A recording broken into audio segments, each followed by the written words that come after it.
পঞ্চায়েত নির্বাচনে রামচন্ডী নিমাইচাঁদপুর জেলা পরিষদ আসনে শামসুদ্দিন বড়লস্কর কংগ্রেস মনোনীত প্রার্থী। প্রবীণ কংগ্রেস নেতা মহরম আলী মজুমদারকে জেলা কংগ্রেসের ভারপ্রাপ্ত সভাপতি নিযুক্ত।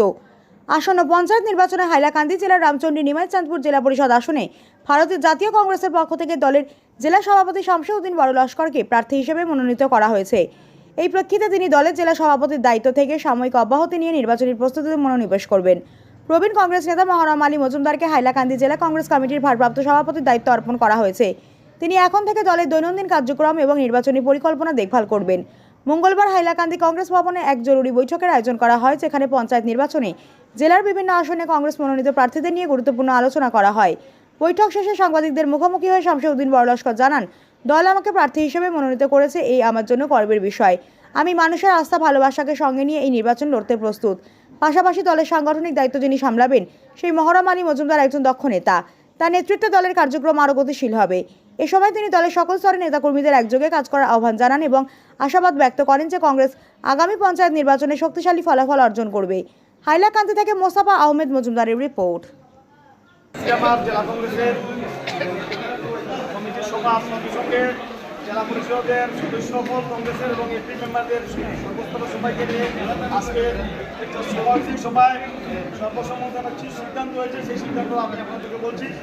সর্বপ্রথম আমি জেলা কংগ্রেস সভাপতি হিসেবে আমি নিজে আমাকে দল রামচন্ডী নিমাইচাঁদপুর আসরে কংগ্রেসের মনোনীত প্রার্থী হিসেবে ঘোষণা করেছে, যার জন্য আমি প্রথমে আমার উদ্বোধন জেলা প্রদেশ কংগ্রেসের ধন্যবাদ জানাচ্ছি।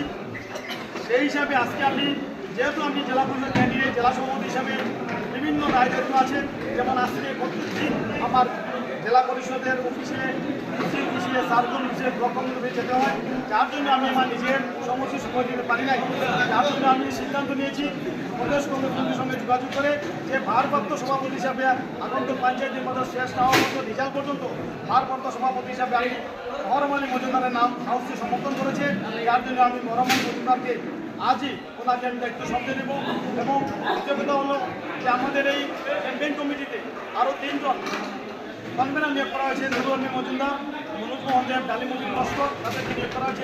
অফিস সেক্রেটারি হিসেবে আমাদের নজরুল ইসলাম লস্কর আছেন।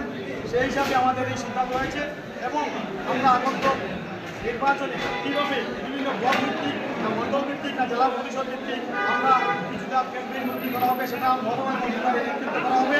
তাই আমি সকল অনুরোধ করছি যে আমাদের মধ্যে যে আগামী দিনে আমরা 8টি সমষ্টির মধ্যে 8টি জেলা পরিষদ সমষ্টি কংগ্রেসের দখলে যাবে।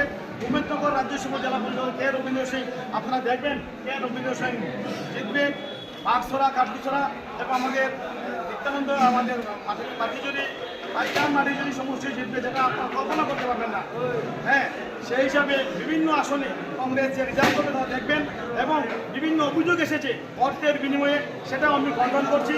যাতে আমরা হয়তো জেলা পরিষদ এবং আঞ্চলিক পঞ্চায়েত থেকে 7,000 এবং 15,000 টাকা আমরা নিয়েছি। কেন নিয়েছি?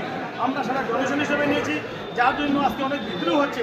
আমরা এই ডোনেশন নিয়েছি এই কারণে, অনেক ব্যানার ফ্ল্যাক্স আমাদের আনতে হয়। আমাদের কোনো বিধায়ক নেই, কোনো এমএলএ নেই। আজকে বিজেপি তারা প্রায় 2 কোটি টাকা দিয়ে 1 কোটি টাকা দিয়ে তারা নির্বাচন পরিচালনা করবে, আর আমরা করবো 10 থেকে 15 লাখ টাকা দিয়ে।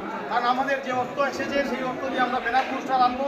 সেই হিসাবে যে অর্থের যে সংস্থা সেটা বিজেপি আমাদের অভিযোগ করছে, সেই অভিযোগ আমরা খণ্ডন করলাম। আমি নিজে আমার ঘরে বসে জেলা কংগ্রেসের সভা 2 দিন সভা করে সেখানে কোনো সভায় কোনো সিদ্ধান্ত না হওয়ার কারণে জেলা মণ্ডল এবং ব্লক কংগ্রেসের তালিকা অনুযায়ী আমরা টিকিট বন্টন করেছি এবং গ্রামে যাদের সুপারিশ এসেছে তাদের সমর্থন বেশি, তাদেরকে আমরা টিকিট দিয়েছি।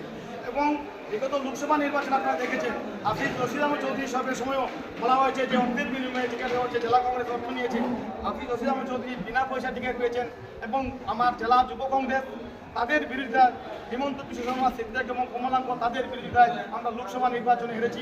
এবারেই পঞ্চায়েত নির্বাচনে আবার সেই লোকসভা নির্বাচনের মতো বিজেপি আমাদের যুব কংগ্রেস এবং আমার কংগ্রেসের কিছু ভাইদেরকে ভুল বুথে পরিচালিত করে মানুষের মধ্যে ভুল মেসেজ দিচ্ছে যে অর্থের বিনিময়ে টিকিট দেওয়া হচ্ছে, সেটা সম্পূর্ণ মিথ্যা। আপনারা দেখবেন মণ্ডল কংগ্রেস সভাপতি আমার যতটি আমার জেলা পরিষদ এবং যতটি আমাদের আঞ্চলিক পঞ্চায়েত যেমন রাষ্ট্রীয় সমাজ থানা, শিকর সাম্পর, আলকাপুর, নারায়ণপুর প্রত্যেকটি এপিকে আপনারা জিজ্ঞেস করবেন, তারা দলের মণ্ডল কংগ্রেসের সুপারিশ টিকিট পেয়েছে। তাই সবার প্রতি আমার আশা হলো যে আমাদের জেলা পরিষদ এবং আঞ্চলিক পঞ্চায়েত আমরা কথা বলবো। আজকে 4 জেলা পরিষদ এবং জেলা কংগ্রেসের কোনো কর্মকর্তা সবাই এসেছেন, কোনো কর্মীরা আমরা আসেনি। আজকে শুধু জেলা কংগ্রেসের কর্মকর্তারা এবং আমরা ক্যান্ডিডেটকে আমরা বলেছি, যার জন্য প্রায় 100-র উপর আমরা আমাদের 52 জন এপি আর 8 জন 62 জন আর কংগ্রেস কর্মকর্তা মিলে প্রায় 107 জন সভা হয়েছে। সেখানে আমরা মানুষ গ্রাম থেকে মানুষ নিয়ে আমরা সভা করেছি। সেটা হবে ভিলেজে হবে, বিভিন্ন বাজার ঘাটে হবে, গ্রামাঞ্চলে আমাদের সভা হবে। আজকের সভা শুধু আমাদের রণকৌশল কি সেই রণকৌশল ঠিক করার জন্য আজকের এই সভা, সভাপতিকে নিযুক্তি করার সভা আছে। বিজেপির সঙ্গে কংগ্রেসের প্রতিদ্বন্দ্বিতা হবে এবং বিজেপি ধরাশয়ী হবে নিশ্চিতভাবে আপনারা দেখবেন।